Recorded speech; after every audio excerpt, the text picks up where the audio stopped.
So this is the video for the Ez900. The collar, you guys will see there's a red dot on the collar.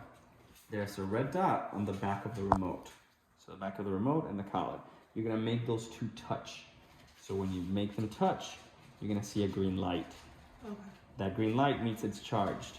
After you turn it on, wait for it to flash again. If it flashes green, that means it's charged. If it flashes yellow, orange, or red, it means it needs charging. Remember, do not charge it overnight. It only takes 1 to 2 hours to fully charge. There is, for the remote, when you look at it, on the right side, you see the on and off button. You gotta press and hold that button right there. So you press and hold until you see on, press and hold until you see off. Okay. So press and hold on, press and hold off. If you only press that on and off button once, you get this bright light. You press it again, it holds that bright light. That's like a good tracking light. Sorry, didn't mean to blind you. That's a good tracking light if she's hanging out. Oh, that's a really beautiful yard. Oh, that's great. It's rare to see now, but this is great. So that's you can turn on that light, you know, when you're tracking, or if you take her out for a walk at, 5 p.m. Yeah. All right, so now like how the buttons work. Now really you're mostly gonna be using this button here. That's a continuous button, but it'll be the red button on the side. But the way the buttons are laid out, it's M, C, V, and T. Momentary, continuous, vibration, and tone.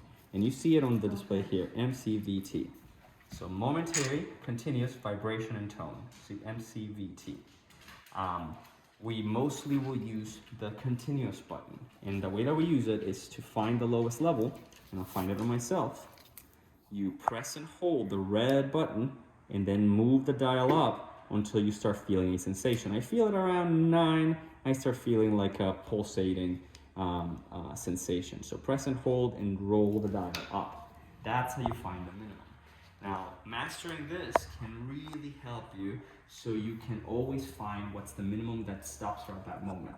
Because it's possible that sometimes it'll be 10, sometimes it'll be 80, sometimes it'll be 20. So don't leave it up to a number, because like a lot of times, let's say you go 5 days using 15, and you're like, that works perfect. I don't need less or more, it's perfect. The next day, it might not be. And some of it has to do with tightness, some of it has to do with position, some of it has to do with her state of mind. If she is hyped up about a squirrel, she might take it higher than just breaking place a little bit. Now, what we look for is not a number, but we look for a response. So make sure that when you say no, you see the response. Then that tells you, do I need more? Do I need less? Do I even need this? Can I just do like a little leash tap? Can I do just a little poke instead? So those are the main things for the e-collar. This controls the intensity. There is a locking mechanism, button. That P above, if you press and hold it, you can lock it, but we typically do not lock it.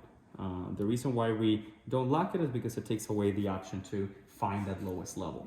Now, let's say that you go a month, and now she responds to your voice every time that you say something. You can be playing, that dog that was playing goes by with the ball, and she looks at it, but you call her and she comes. Then you just lock it at an aversive level, meaning just lock it at like a 30.